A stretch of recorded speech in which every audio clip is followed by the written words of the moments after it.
خیبر پښتونخوا صوبایي دارالحکومت پېښور کې نن زمونږ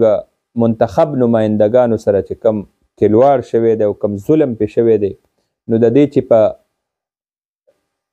سختو الفاظو کې مذمت هغه هم کم دی. مونږ دا وایو چې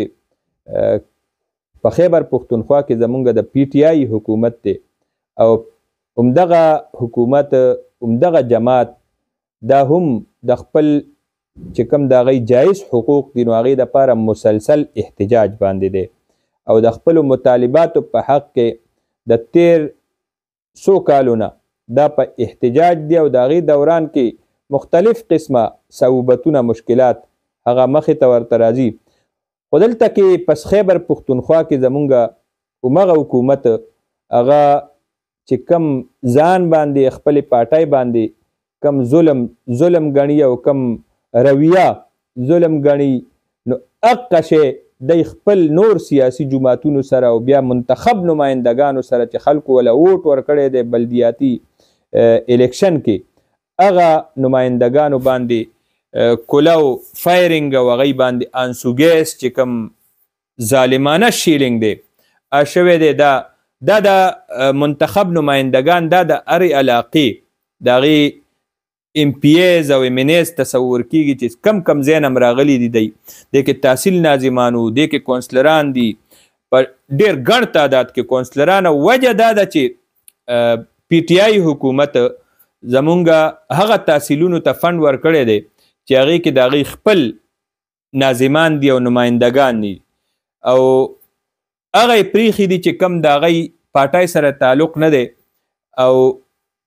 دی سره تنظیمي تعلق نشته نو هغوی ته یې فنډونه نه دي ورکړي. په دې باندې مسلسل احتجاج شروع دی د کونسلرانو چې کم تنظیم دی او ناظمانو د بلدیاتي نمایندګانو حمایت الله معیار په قیادت کې اسلام آباد کې احتجاج وشو هلته هم ورسره مسلې راغی. دلته کې د خپل حق دپاره اواز اوچتوي نو دلته هم مسله راغه نو ما وختي دا کتل نو ما ویمې دا خو ډېر زیاتی دی لکه او هغه خلکو د لاس نه ظلم چې هغه په خپله وایي چې زه د ظلم ښکار یم نو په کار دا دی چې د دی رویه د منتخب نمایندګانو سره دا نه وي او د دی دا مطالبه برحق ده. دې ټایم کې زمونږ چې څومره زمونږ خپل نوښار کې چې کم تحصیلونه دي نو هغه د مداخلت د وجې نه هم پریشانه دي او هغوی د فنډونو د عدم دستیابۍ هغې وجې نه هم پریشانه دي او د دغې وجې نه په ټول ملک کې دا احتجاج شروع دی. نو دا خو همیشه کیږي مخکې هم شوي دي او دې کې به ډېرو پاټو ته او ډېر زمونږ هغه ملګرو ته احساس هم شوی چې د چا حکومتونه تیر دي او هغوی هم دغه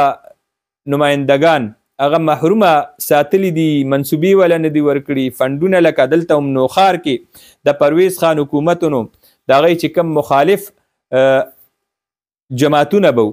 او نمایندګان به نو هغې ته به فنډ نه میلاوېدو. نن اسحاق خټک صاحب جي په پېښور کې په دغه احتجاج کې موجودو نو کم از کم یو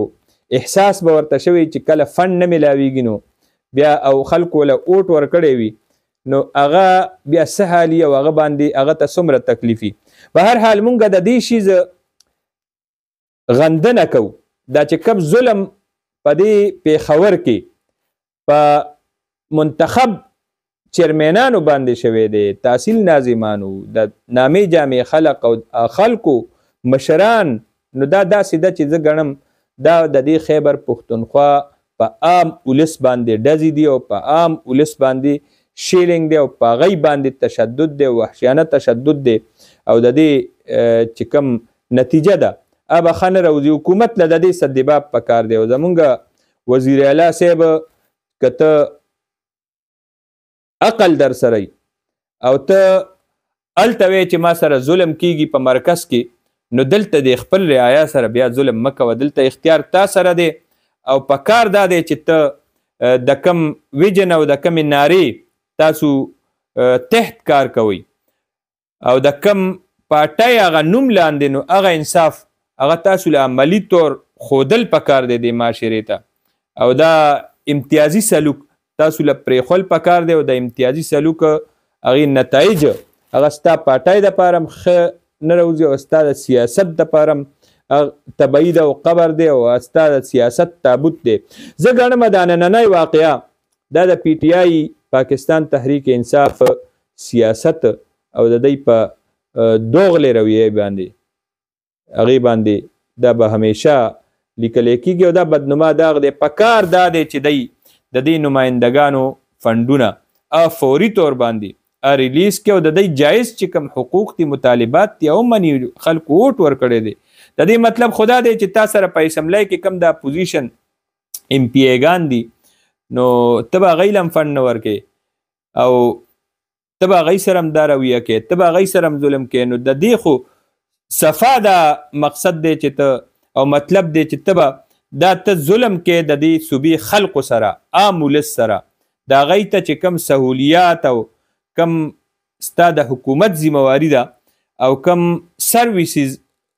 ذمواري ده ستا هغوی ته مهیا کېدو کې ته رکاوټ جوړېږي پل جوړوږي. زما په خیال د دې نه غټ ظلم دا به په تاریخ کې نه وي.